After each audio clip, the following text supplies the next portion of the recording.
የመጨረሻው ዘመን ግልጽ ምልክቶች እዛም እዚህም መታየት ከጀመሩ ሰንበትበት ብለዋል። ከሰሞኑ እጅግ አስደንጋጭ ነገር ከሀገራችን ኢትዮጵያ እስከ ኤዥያዋ ኢራን ተሰምቷል። እነዚህን ለጆሮ የሚከብዱና የሰው ልጅ ከፈጣሪው ጋር ምን ያህል ሆድና ጀርባ እንደሆነ የሚያረጋግጡ ነገሮችን ተመልክታችሁ ፍርዳችሁን ታስቀምጡ ዘንድ ወደ እናንተ ይዘን መጥተናል። በቲክቶክ በጎ ስራዎችን በመስራት የሚታወቀው ማስተር አብነት ጤናው ላይ እክል እንደደረሰበት ተናግሮ የኢትዮጵያን ሕዝብ በየእምነታችሁ ጸልዩልኝ ቢልም ህዝቡ ግን በምንም ታምር ወደ ፈጣሪው መጸለይ የለበትም እየተባለ ይገኛል። ይህን ያሉ ሰዎች የራሳቸው የሆነ የመከራከሪያ ነጥብ ቢያነሱም እኛ ግን ሐሳባቸው እጅግ አደገኛና ትውልድ በካይ ሆኖ አግኝተነዋል እና አንድ በአንድ ሐሳባቸውን በሐሳብ የምንሞግት ይሆናል። እንዲሁም ከወደ ኢራን ከሰሞኑ የደም ዝናብ መታየቱን ተከትሎ ውዝግቦች ተነስተዋል። ዲሴምበር 17 በኢራን ሆርሙዝ ደሴት ላይ ከቀኑ 11 ሰዓት ከ10 ሲል ሰማዩ ጠቁሯል፣ ነፋሱ ይበረታል። ከዚያም ያልታሰበ ነገር ይሆናል። ከሰማይ የሚወርደው ዝናብ እንደ ልማዱ ንጹህ አልነበረም። ምድሪቱን ቀይ ቀለም ቀባት። የባህር ዳርቻው በአንድ ሌሊት ወደ ደም ባህርነት ይለወጣል። ይህ በቪዲዮ ተቀርጾ ዓለምን ያስደነገጠው ክስተት ማህበራዊ ሚዲያውን አናውጦታል። የመጨረሻው ዘመን ደረሰ የሚሉ ስጋቶችና ሳይንሳዊ ግኝት ነው የሚሉ ትንታኔዎች ተጋጭተዋል። ዛሬ በዚህ ቪዲዮ ከሳይንሳዊ ማብራሪያዎች ጀርባ ያለውን ድብቅ እውነትና መጽሐፍ ቅዱሳዊ ትንቢቶች ከዚህ ክስተት ጋር ያላቸውን ቁርኝነት በጥልቀት እንመረምራለን። ሳይንስ ሃይማኖትን ሊያጣጥል ይችላል ወይስ ሳይንስ ራሱ የትንቢት መፈጸሚያ መንገድ ነው? እስከ ቪዲዮ መጨረሻ ተከታተሉን ዘንድ ግብዣችን ነው። ከኢራኑ ክስተት እንነሳና ማስተር አብነትን በተመለከተ ወደ ተነሳው እጅግ አሳፋሪና አስደንጋጭ የሀገራችን ጉዳይ እንመልሳቸዋለን። ሆርሙዝ ደሴት በፋርስ ባህረ ሰላጤ ላይ የምትገኝ የቀስተ ደመና ደሴት በመባል የምትታወቅ ውብ ስፍራ ናት። በውስጧ ባለው የተለያዩ ማዕድን ምክንያት መሬቷ ቀይ፣ ቢጫና ብርቱካናማ ቀለም አለው። ሆኖም የሰሞኑ ክስተት ለየት ያለ ነው። ኢራን ላለፉት 6 ዓመታት ዝናብ ነጥፎባት በግማሽ ምዕተ ዓመት ውስጥ ታይቶ በማይታወቅ ከባድ ድርቅ ስትታመስ ቆይታለች። በ89 በመቶ የዝናብ መጠን በቀነሰባት በዚች ምድር ላይ በአንድ ሌሊት 100 ሚሊ ሊትር ዝናብ መዝነቡ በራሱ ታምር ሆኖ ነበር። ነገር ግን ያ መባረክ የመሰለው ዝናብ ምድሪቱን ወደ ደም ቀለም ሲቀይራት የብዙዎች ልብ በድንጋጤ ሞልቶትም ነበር። ይህን ነገር ወደ እናንተ እንድናደርስ ያደረገን ሳይንቲስቶች ነን ያሉ አንዳንድ ሰዎች ያነሱት ነጥብ ነው። ክስተቱ በቀጥታ ከመጽሐፍ ቅዱስ ጋር ሊገናኝ እንደሚችል የገመቱት እነዚህ ሳይንቲስቶች ይሄ ሳይንስ እንጂ ምንም ከሃይማኖት ጋር የሚገናኝ ነገር አይደለም ሲሉ፣ እግዚአብሔር የሚባልም ነገር የለም ዝም ብላችሁ አትጃጃሉ ሲሉ ሳይንሳዊ ምክንያት ያሉትን ሊያቀርቡ ደፋ ቀና እያሉ ነው። ክስተቱም በሳይንስ ሄሚቴት ነው ይሉታል። በደሴቲቱ አፈር ውስጥ የሚገኘው የብረት ኦክሳይድ ከዝናብ ጋር ሲቀላቀል ቀለሙን ወደ ቀይ ይቀይረዋል ይላሉ። አጉል እምነትን ተዉ፣ ሳይንስን እወቁ የሚሉ ድምጾችም እያሰሙ ይገኛሉ። ግን ጥያቄው እዚህ ጋር ነው። ሳይንስ እንዴት ለሚለው ጥያቄ መልስ ሊኖረው ይችላል። ለምን አሁን ለሚለው ግን መልስ የለውም። ለምን በዚህ ሰዓት?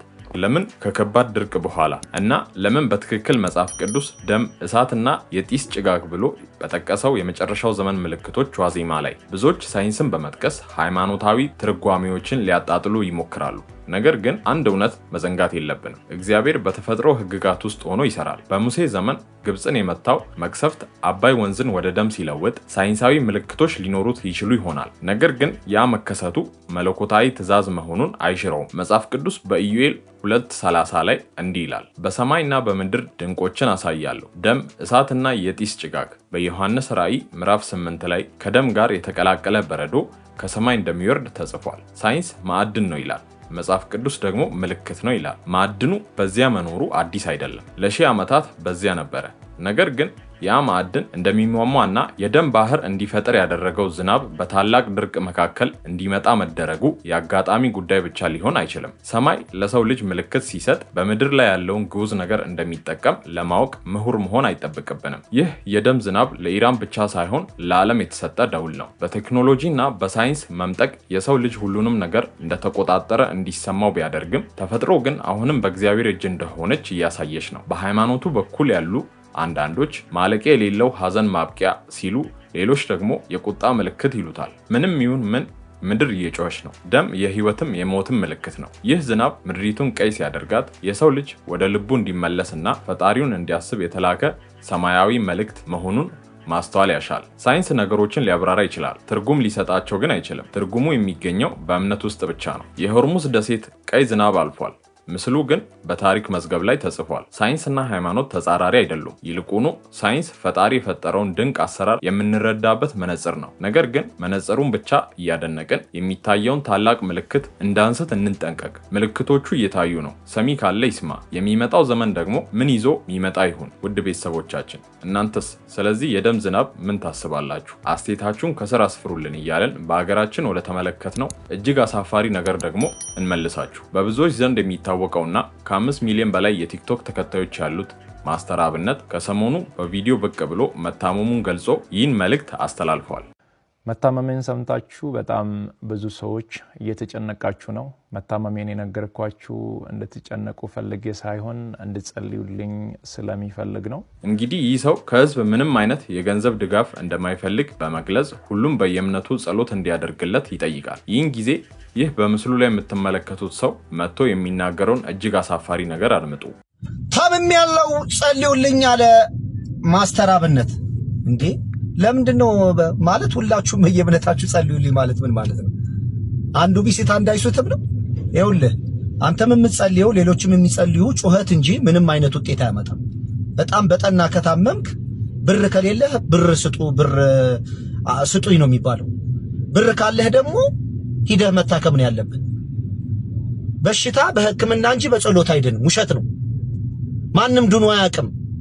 መጽሐፍ ውስጥም የተጻፈው ሆነ ነው እንጂ ማንም ያየ የሰማ የለም። ውሸት ነው። እንደዛ የሚባል ነገር የለም። ይህ የአንድ ሰው አመለካከት ብቻ እንዳይመስላችሁ። አሁን ያወቁና የተመራመሩ የሚመስላቸው ከንቶች በፈጣሪ ላይ የትዕቢትን ቃል ሲናገሩ መስማት እየተለመደ የመጣ ክስተት ነው። ይህ ሰው እንዲህ ወጥቶ ሲናገር ይህ የመጀመሪያው አይደለም። በአንድ ወቅት አንድ ፖድካስት ላይ ሃይማኖት በሌላቸውና በእግዚአብሔር መኖር በሚያምኑ ሰዎች መሃል በተደረገ ክርክርም እጅግ ዘግናኝ ነገሮችን ሲናገር የነበረ ሰው ነው። ድራፍትን ኃጢአት ነው የሚል እግዚአብሔር አያቀኝም አላቀውም ካድኩትን ይሄው በአደባባይ ዛሬ ክርስቶስ ለኔ ምንም ማለት አይደለም። ጀስት ሰው ነው። የሆነ ጊዜ ነበረ ሞቷል፣ በቃ አለ። ይሄ ሃይማኖቱ ጊዜ መከላከያን ነው ማምነው። ጸሎት አይሰራም። መጽሐፍ ቅዱስ መዝሙረ ዳዊት ምዕራፍ 14 ላይ ሰነፍ በልቡ አምላክ የለም ይላል። እንዲህ እነዚህ ሰነፎች እየወጡ አጸልዩ ሳይንስ እንጂ ጸሎት አያድንም እያሉ ይገኛሉ። ይህ ደግሞ ዛሬ በእነዚህ ሰዎች የተጀመረ ሳይሆን ከጥንት የነበረ ሐሳብ ነው። ነገር ግን አንድ ማወቅ ያለባቸው በዘመናት መካከል አምላክ የለም ያሉ ራሳቸው ዛሬ የሉ፣ ዛሬም የሚሉ ነገ አይኖሩ። ሰማይና ምድርን የፈጠረ አምላክ ግን ትናንትም አለ፣ ዛሬም አለ፣ ነገም ይኖራል። ውድ ቤተሰቦቻችን እኛ እንደ ቻናል ይህ ሰው በሕግ መጠየቅ አለበት እንላለን። ሐሳባችንን የምትደግፉ ኮሜንት ላይ ያሳውቁን። አንድ ሰው የፈለገውን የማመን መብቱ የተጠበቀ ነው። ይህም ሰው እግዚአብሔር የለም ማለቱ እዳው በራሱ ላይ ነውና መብቱ ነው። ነገር ግን በርካታ አማኝ በሚኖርበት ሀገር እየኖረ ወጥቶ የሌሎችን እምነት ባላከበረ መልኩ መናገሩ ወንጀል ነው፣ ያውም አደገኛ ወንጀል። የሚሰማኝ አምላክ አለ ብሎ የሚያምን ህዝብ ባለበት ተነስቶ አትጸልዩ የሚሰማችሁ የለም ብሎ የሌላውን እምነት መንቀፍና መሳደብ ምን የሚሉስ ነው? አወኩ የሚለውን ዕውቀት እዛው ለራሱ ማድረግ ይችላል። እንዲያደርግ ግን በጭራሽ መፍቀድ የለብንም። የሚመለከተው አካልም በቁጥጥር ስር አውሎት ተገቢውን ቅጣት ይቀጣው ዘንድ ድምጻችንን እናሰማ። አሁን ከመላው ዓለም የምንሰማው ነገር በሙሉ የመጨረሻው ዘመን የመድረሱ ግልጽ ምልክት ነውና ሁላችንም እነሱ የለም ወደሚሉት እኛ ግን ኖሮ ወደ አሳየን ወደሚሰማን አምላክ እንመለስ እያልን ለዛሬው እዚህ ጋር እናበቃለን። በቀጣይ እስክንገናኝ በሰላም ቆዩ።